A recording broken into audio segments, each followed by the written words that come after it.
Sebelum melanjutkan video ini, dukung channel kami dengan mengklik tombol subscribe agar selalu memberikan video-video yang bermanfaat. Terima kasih. Hai, Assalamualaikum warahmatullahi wabarakatuh. Selamat datang di channel Inspirasi Indonesia, menginspirasi dengan karya. Teman-teman semua, ketika sudah nonton, tolong please jangan di skip dong. Teman-teman mesti dukung kami, karya anak bangsa ini, dengan mensubscribe channel kami. Nah teman-teman semua, kemudian jangan lupa juga like, comment, dan share, karena kita selalu pastinya memberi hal-hal yang bermanfaat. Teman-teman semua bisa lihat tampilan saya berbeda kali ini menggunakan kacamata, karena bintang tamu kita, narasumber kita, Bang Syahri Amarta. Assalamualaikum Bang. Waalaikumsalam warahmatullahi wabarakatuh. Biar kita kembaran Bang ya. Yup.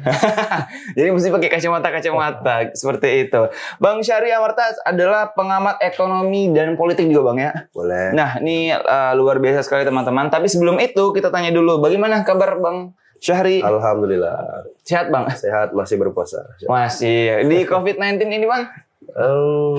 Ya, masih terus beraktivitas. Pastinya. Yang penting-penting banget lah ya. Iya. Kalau yang nggak penting ya mungkin di rumah aja, stay at home. Benar. Karena kerjaan pun sekarang udah banyak di rumah. Iya. Kecuali kalau hal-hal yang sangat urgen lah. Nah, gitu. Baru keluar Bang ya. Seperti ini kan mampir ke studio kita kan. Nah ini luar biasa sekali teman-teman. Bang Syahri aktivitas sekarang apa Bang? Oke, jadi saya sekarang aktivitasnya di konsultan ya. Konsultan di program Kota Tanpa Kumuh. Kota Tanpa Kumuh. Iya. Oke. Atau kita singkat jadi Kotaku. Saya diberikan amanah di sana sebagai senior fasilitator untuk beberapa kelurahan di Kota Pontianak. Iya. Program ini memang di bawah Kementerian PUPR ya. Kementerian Pekerjaan Umum dan Perumahan Rakyat. Sudah berjalan sekitar 5 tahun lah, sejak 2014. Ya. Mulai dari PNPM Mandiri Perkotaan sampai P2KP berubah namanya, sampai sekarang jadi Kotaku. Kayak ganti presiden tuh ganti nama nih. Ganti nama. Begitulah. Dulunya Bang aktivitas sebelum terjun di konsultan ini. Ya. Sebelumnya untuk di organisasi banyak juga sih. Waktu di kampus sempat saya di masjid kampus pernah, di BEM juga pernah. BEM juga pernah? Pernah di Universitas Tanjung Pura. Oke. Kemudian di Kesatuan Aksi Mahasiswa Muslim Indonesia. Kami Bang ya? Ya pernah sebagai ketua di tahun 2008-2010. Itu pernah. Kemudian ya banyak juga aktivitas yang lain terkait dengan pemberdayaan ya, aktivitas sosial. Ya. Baru-baru ini juga di tahun-tahun ini juga saya juga aktif di gerakan Arah Baru Indonesia yang salah satu tokoh nasional itu Bang Fahri Hamzah. Iya. Oke. Pernah jadi BEM juga Bang ya? Itu di tahun berapa? 2005-2006. Ya. Senior ya. Sekarang Bang gimana?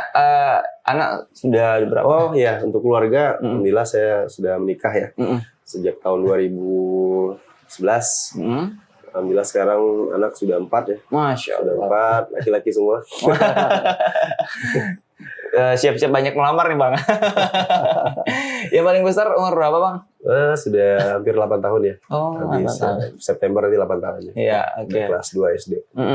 Nah teman-teman tadi menarik sekali bahwa ada program dari Bang Syahri itu yaitu Kota Tanpa Kumuh. Iya. Nah itu dari PUPR Bang. Iya. Nah itu boleh sedikit cerita Bang, itu programnya seperti apa? Boleh. Sebenarnya ini pengembangan isu ya. Pertama, dulu kan memang program ini namanya PNPM Mandiri Perkotaan. Jadi program pemberdayaan masyarakat, program nasional ya. Yeah. Mengapa jadi Kotaku ini? Yeah. Dulu kan isu kita fokus kepada penanggulangan kemiskinan. Yeah. Namun sekarang diperluas menjadi permasalahan kumuh perkotaan. Di sana ada sekitar 7 indikator yang menjadi salah satu penyelesaian masalah-masalahnya. Yeah. Salah satunya adalah masalah jalan, lingkungan, bangunan, drainase, kemudian air minum, limbah, sampai dengan kebakaran. Itu semua menjadi salah satu indikator-indikator yang akan kita cek di tingkat masyarakat, khususnya perkotaan. Itu Dan berarti sekota Bang, sekota Pontianak. Kota Pontianak. Di Oke. Kalbar awal-awal dia ada di beberapa wilayah. Yang pertama di Pontianak, kedua di Ketapang ada, Tapang. di Sambas, Singkawang, Iya. Bangkayang. Nah, sekarang di tahun 2020 ini sudah masuk di hampir 12 kabupaten kota, Oke. kecuali Kapuas Hulu dan Melawi ya. Nah, ini udah masuk semua dan lewat jalur Kotaku semua. Kotaku gitu. semua. Oke, itu benar-benar yang kan kalau teman-teman dengar kumuh nih Bang. Berarti memang langsung membenarkan atau merenov tempat-tempat yang kumuh atau bagaimana Bang? Ya, jadi contoh ya misalkan Ya. saya lebih enaknya kalau kita analogikan misalkan kayak jalan misalkan. Ya. Jalan itu kita punya kriteria misalkan kalau jalannya di bawah 1,5 meter itu sudah masuk indikasi kumuh. Apanya itu Bang? Lebarnya, lebar Oke. jalan. Ya. Dan kalau kondisinya secara fisiknya itu perlu perbaikan, misalkan rusak itu juga salah satunya masuk dalam kategori kumuh. Jadi kalau ada di setiap lingkungan masyarakat di RT atau RW yang dia itu masuk kategori di bawah 1,5 itu masuk. Dan sebenarnya ini pun tidak semua wilayah, karena sebenarnya dari pemerintah kota dan setiap bupati, wali kota itu sudah membuat mengeluarkan SK kumuh. Jadi ada SK kumuh itu adalah sebuah peta di mana kita sebut drenase biasanya. Misalkan di daerah kelurahan A, di sini kan satu kelurahan, misalkan spot di sini, inilah SK-nya. Jadi daerah ini yang kita survei, masyarakat mensurvei sendiri, mereka mengecek 7 indikator tadi. Akhirnya nanti buat kegiatannya apa tergantung permasalahan itu. Gitu. Oke, berarti kalau dari Bang Syarif sendiri fokus ke berapa kelurahan nih? Kalau saya sekarang alhamdulillah 3 kelurahan. 3 kelurahan. Sebelumnya sempat saya megang 22 kelurahan. Wah, Sempat karena masuk kategori tahun kemarin itu non bantuan ya. Non bantuan, teman kita diminta untuk kolaborasi. Namun juga banyak juga kolaborasinya, termasuk dari Kementerian Keuangan masuk, dari beberapa CSR juga ada.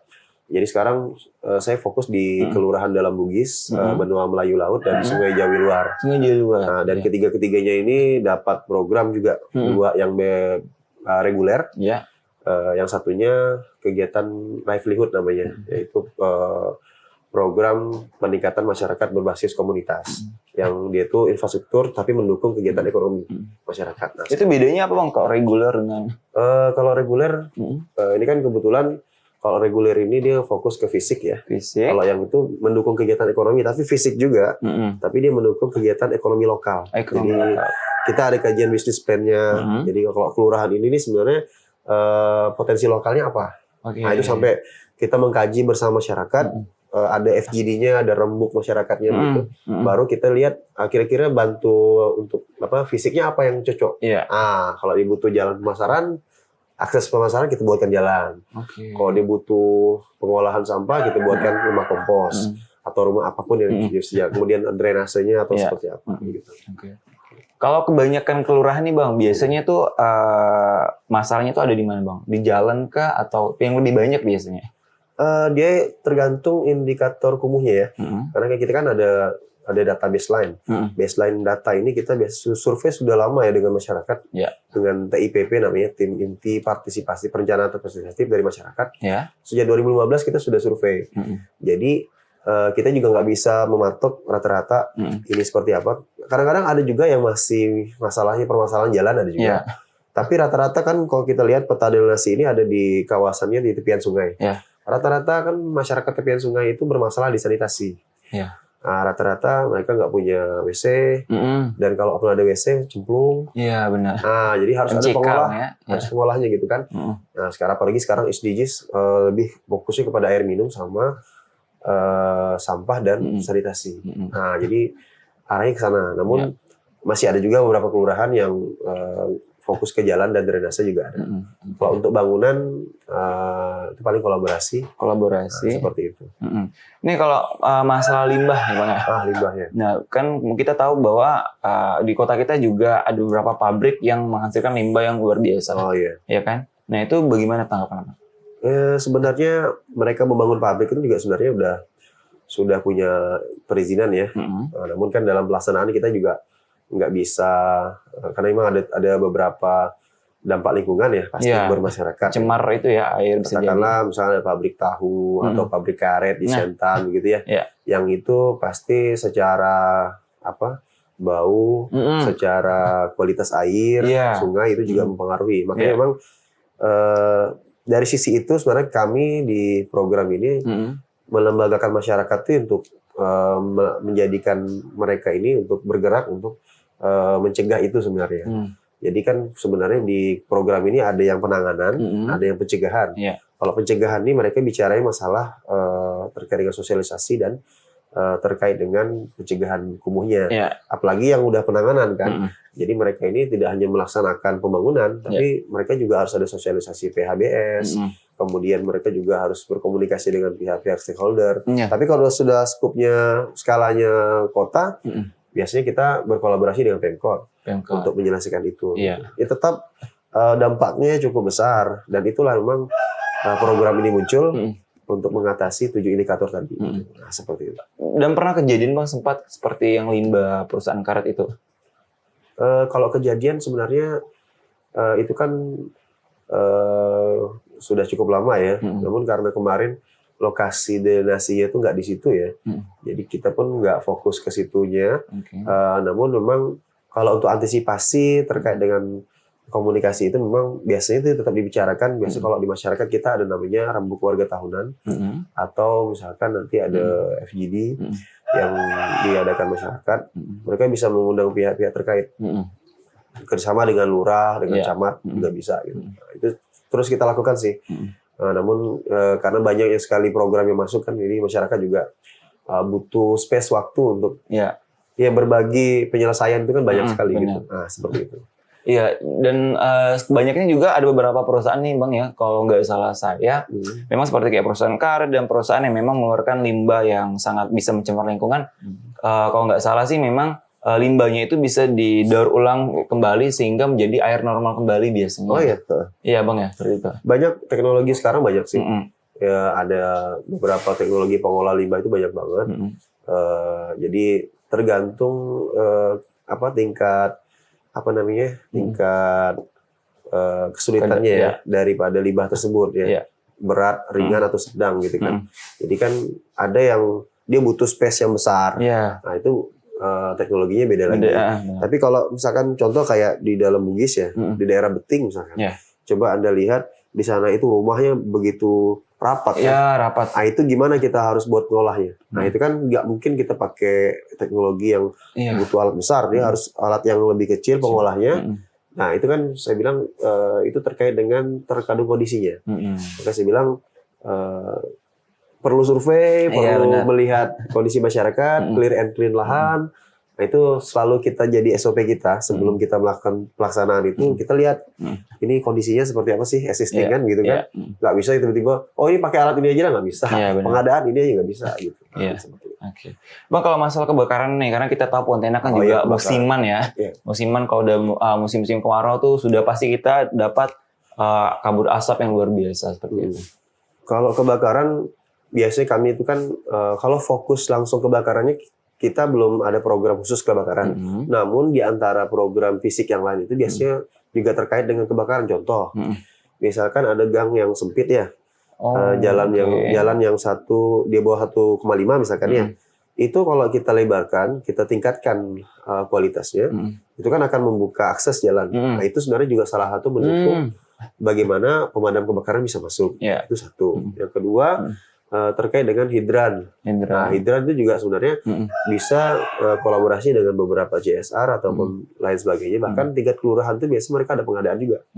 Baru-baru ini setahu saya mereka juga masing-masing RW itu ada pengadaan terkait dengan alat pemadam kebakaran ya. Kemudian selangnya, mesinnya, segala macam. Itu bisa kita kategorikan kolaborasinya di situ. Jadi kolaborasi ini kan bisa banyak ya, bisa ke pemerintah, bisa ke swasta, atau masyarakat sendiri dengan elemen yang ada di bawahnya begitu. Nah, seperti itu. Berarti bukan kebakaran yang lahan Bang ya? Kalau lahan kan Pontianak kan mungkin kita kena dampak asapnya ya. Kalau seperti itu sih memang belum ada program khusus ke sana ya. Namun kalau untuk kebakaran yang sifatnya di kota, terkait dengan fisiknya itu. Iya. Kalau untuk pencegahan seperti itu sih memang pengadaan alat-alat seperti itu ya belum ada di program sih. Karena terkait dengan lahan itu kan juga kiriman semua rata-rata kan. Benar, ya. Kecuali kalau di daerah inilah ya utara ya. Iya. Nah itu kan kita juga antisipasi. Kami barusan juga pernah bikin di sana di tahun kemarin. Mereka itu ada satu petani, kelompok petani itu bagus dia pengolahan lahan gambut. Jadi kalau beberapa petani yang membakar lahan itu kadang-kadang mereka pengolahannya langsung main bakar saja kan. Kalau ini mereka membakar, tapi mereka mengambil membakarnya di klaster. Ada semacam rumah kompos, kayak rumah abu begitu. Jadi hasil dari rumah abu itu tidak mengeluarkan api dan asap. Jadi mereka habis dengan sendirinya dan hasil abu itu bisa jadi pupuk kembali. Jadi daur ulang dari situ semua. Itu ada satu kelompok petani sana yang bagus pengolahannya. Jadi mereka tidak pakai pupuk yang kimia, tapi mereka pakai pupuk yang organik seperti itu. Nah ini yang kayak gini harusnya bisa jadi contoh. Iya benar. Nah ini kami lagi ngembangkan itu di Kampung Tani di Siantan Hilir itu. Ada petani yang sudah sejak lama yang mengembangkan konsep lahan gambut itu. Nah, seperti itu. Tapi belum banyak petani seperti itu bang ya. Harusnya begitu, cuman karena orang yang cepet kan. Kalau bakar kan nggak perlu. Kalau ini kan manual dia nebas, kemudian diulang lagi begitu kan. Karena kalau misalkan petani mau cepat ya begitulah. Kalau mau sabar, tapi bermanfaat, hasil lahannya sayurnya juga bagus, harusnya begitu. Nah begitu. Tapi bang amati memang dari caranya itu memakan biaya banyak ke bang, sehingga petani-petani yang lainnya itu tidak bisa sama seperti petani ya, seperti itu. Sebenarnya kalau bicara biaya kan tergantung kebutuhan ya. Kalau misalkan bicara efisiensi waktu juga biaya seperti itu kan. Jadi kembali kepada petani sebenarnya. Petaninya punya edukasi seperti apa terkait dengan mengelola lahan mereka. Ini juga sebenarnya partisipasi pemerintah juga ada harusnya. Kemudian karena kebiasaan ya, nah ini perlu edukasi yang luar biasa ke petaninya sih. Gitu. Bang Syahri tadi saya agak masih bingung masalah yang kalau pembangunan jalan yang lebarnya 1,5 itu termasuk kumuh. Nah kalau ketebalannya sendiri ada syarat tertentu yang mengatakan bahwa itu tidak menjadi kumuh? Kalau ketebalan sih standar lah ya di pekerjaan fisik itu. Cuman kan kita melihat kualitas ya, semakin tebal semakin bagus ya. Kalau semakin tipis kan tergantung juga di sana di lokasi itu apakah curah hujan tinggi dan akan menyebabkan banjir segala macam. Jangan sampai meningkatkan kualitas jalan malah membuat banjir. Nah, itu juga perlu diperhatikan. Karena biasanya kan harusnya drainase dibangun dulu baru jalan. Kalau jalan dibangun dulu drainase nggak ada, sama nggak kita buat satu kolam di satu kampung gitu kan. Nah, seperti itu. Jadi semuanya tetap harus dianalisa dengan survei awal. Nah, tapi kan kriteria 1,5 di bawah 1,5 itu memang sudah jadi standar nasional. Kalau 1,5 itu udah kecil banget ya. Kalau di bawah itu 1 meter aja kita lewat itu nggak bisa nggak bisa mutar kan, motor aja satu aja gitu kan. Nah, kalau 1,5 lumayan lah di atas itu, masih bisa berpas-pasan lah gitu. Seperti itu. Tadi Bang Syahri juga bercerita ada pokok satu kelurahan yang memang, dan sekarang Bang Syahri 3 kelurahan memang ya. Nah itu gimana kalau satu kampung atau satu kelurahan itu bisa dapat membangun perekonomian seperti contohnya kayak Kampung Aloe Vera seperti itu. Terkait dengan potensi lokal ya. Jadi kalau cerita tentang potensi lokal ini kita ada program namanya BPM PPMK atau livelihood. BPM itu bantuan pemerintah untuk masyarakat. PPMK-nya adalah program peningkatan masyarakat berbasis komunitas atau livelihood, peningkatan penghidupan mereka. Artinya apa? Kita perlu mengumpulkan data, kita perlu diskusi, kita perlu rembuk dengan masyarakat. Sebenarnya kelurahan A itu sebenarnya potensinya apa sih sebenarnya? Nah gitu kan. Kalau yang dihadirkan tokoh-tokoh masyarakat, kita yakin pasti mereka akan langsung di pikiran mereka itu tahu apa gitu kan. Apalagi lurah punya data sekundernya kan. Nah, seperti itu. Akhirnya dari situlah kita mulai, karena setiap pendampingan kita selalu dimulai dengan rembuk. Diskusi dan kemudian baru kita ngecek ke lapangan. Nah, selalu begitu. Karena dari situlah data perencanaan itu muncul, barulah kita bisa bikin namanya business plan. Business plan. Ya kan? Business plan ini bicaranya bukan hanya sekedar profit, tapi juga bagaimana meningkatkan penghasilan masyarakat yang sudah ada, itu bisa meningkat. Jadi tidak stagnan, begitu ya. Nah, kalau adalah kondisi yang berpenghasilan rendah, bagaimana kita dengan masuknya program itu bisa meningkatkan omset mereka. Nah, kan hitungan bisnis plan jelas takut ekonomi begitu ya. Ukurannya, parameternya jelas. Nah, tergantung produk lokalnya. Nah, harapannya inovasi kelurahan itu juga kolaborasi dengan program kita ini yang nantinya menjadi unggulan di kelurahan dan semuanya bisa berkontribusi di sana. Mau komunitas, mau kelurahan, mau kecamatan, dinas bisa masuk. Apalagi kalau konsepnya sampai pariwisata. Oh, itu kalau ditetapkan sebagai lokasi pariwisata baru, bisa dibayangkan semua dinas pasti ke situ. Iya benar. Ya kan? Semua OPD pasti akan menganggarkan ke situ. Contohnya kalau di Batu Layang itu ada Kampung Tenun. Nah, sempat kan begitu kan? Nah, seperti yang bisa kita ini kan kayak Setan Hulu juga bisa lah kalau kayak aloe vera itu kan. Cuman sekarang memang semuanya lagi dan memang informasinya ada sejak beberapa musrembang Pak Wali ngarahnya ke pariwisata. Semua kelurahan harus punya produk unggulan, punya inovasi kelurahan. Nah, kita selalu bersinergi dengan program seperti itu. Tapi sudah ada beberapa yang sempat terrealisasi kan, Bang? Yang sudah berjalan ini kan Kampung Tenun. Di Batu Layang. Yang di Gang Sambas. Iya, Gang Sambas. Iya, betul. Gang Sambas itu memang satu kampung itu memang profesinya penenun. Kita ada program di situ nanti bikin rumah produksi. Jadi modelnya kayak etnik gitu. Rumahnya kayak rumah panggung. Itu ada galerinya nanti di sana. Jadi kalau orang datang tidak hanya melihat penenun, tapi juga bisa membeli atau melihat galerinya dan proses menenunnya sampai selesai begitu. Nah, itu di sana juga teman-teman sudah mendampingi. Yang terbaru ini insya Allah nanti habis Lebaran lah mungkin. Itu Kampung Tani di Siantan Hilir dan nanti ada rumah produksi juga di Waterfront City di Kelurahan Benua Melayu Laut. Itu juga sudah masuk dalam kawasan pengawalan pendampingan kita begitu. Biasanya sistem kolaborasinya itu seperti apa, Bang? Kolaborasi ini kan sebenarnya ada kepentingan yang bisa kita sepakati bersama ya. Artinya tidak ketika kita bertemu langsung jadi kolaborasi kan nggak. Ada sebuah kesepakatan, misalkan kita punya produk unggulan, terus ada terkaitannya dengan misalkan teman-teman komunitas atau misalkan ada instansi terkait.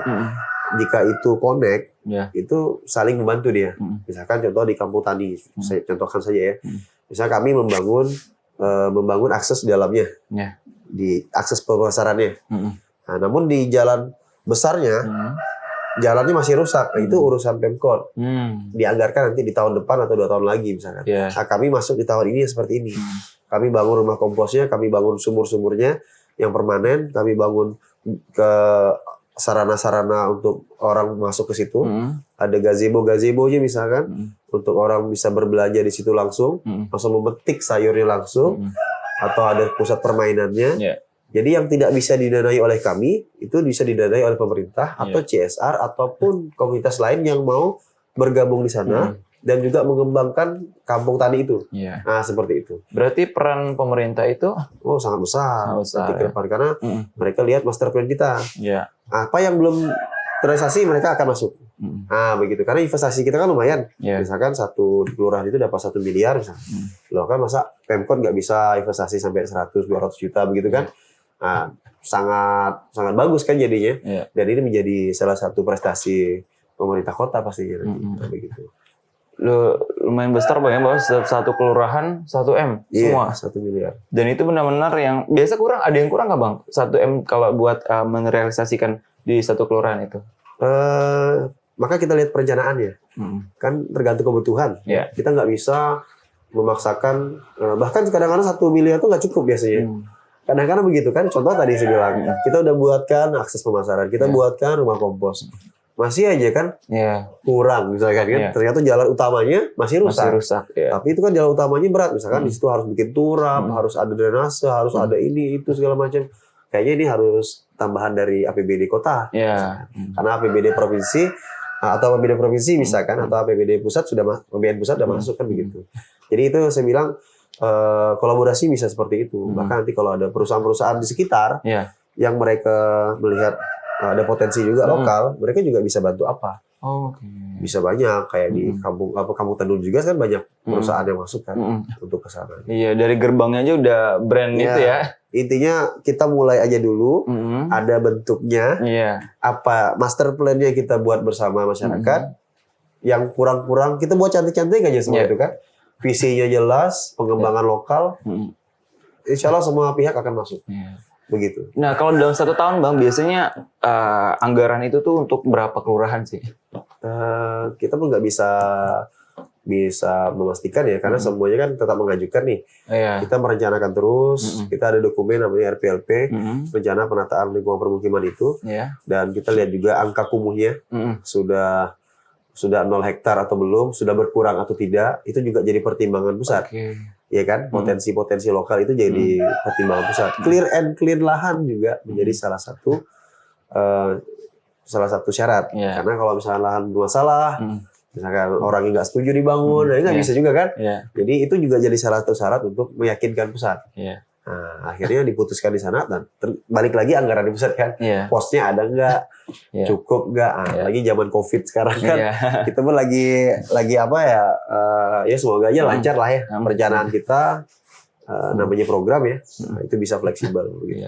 Bang, mungkin teman-teman dan saya juga pengen tahu sih Bang, berapa sih Bang biasanya kayak gaji konsultan seperti itu sih Bang? Gaji konsultan. Ini cukup apa ya? Padat gitu kerjaannya, berat juga, mikirkan kota loh seperti itu. Ya kalau dibilang UMR sih di atas banget lah ya. Kalau angka tepatnya sih ya berbeda level-level lah ya. Kalau dari tenaga ahli aja kan beda, tingkat kota, tingkat kelurahan juga beda-beda. Kalau Bang tingkat saya di tingkat tingkat kelurahan saya. Cuman saya di tim ininya, di tim di salah satu timnya. Nah, begitu. Ya kalau disebut nominal sih rata-rata sih di atas 4 sampai 5 gitu ya. Nah, gitu. Kalau dulu ini udah lumayan sih, karena dulu zamannya 2014 sebelum-sebelumnya itu nggak pernah ada kenaikan ya. Itu masih stagnan di angka 3. Nah gitu, alhamdulillah kawan-kawan sekarang, cuman dampaknya adalah banyak yang banyak yang SDM-nya dikurangi atau wilayahnya dikurangi begitu, karena programnya juga berbeda kan. Berapa banyak sih Bang orang-orang yang berminat pada profesi konsultan ini Bang? Kalau berminat sih sebenarnya banyak banget sih yang berminat, apalagi kan kita ada kategori 3 ya, ada yang teknik, ekonomi sama sosial. Atau kalau di tingkat kota itu nanti ada keahlian untuk masalah data, ada kolaborasinya, ada urban planner-nya.